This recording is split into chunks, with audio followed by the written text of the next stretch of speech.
Hey guys, my name is Elijah, and in this tutorial I will show you how to announce new job on LinkedIn.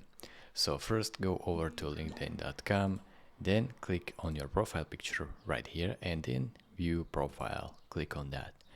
Now scroll all the way down until you see the experience section and click this plus icon.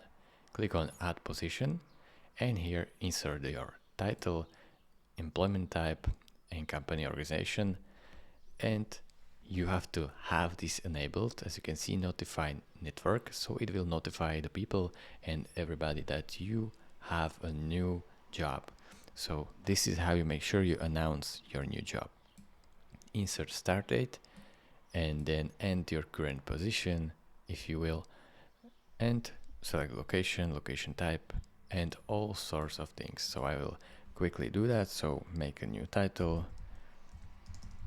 video editor, then employment type full-time, company, so let's say the same company, and then as you can see insert the start date, so let's say right now, and then go over to save.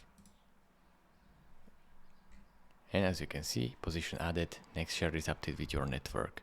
So click on next, and then you can even write a post here if you want, or keep the basic one and then click on post.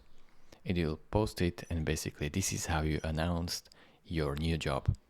Thank you guys for watching. If this video was helpful to you, consider subscribing and liking this video, and I will see you in the next tutorial. Bye bye.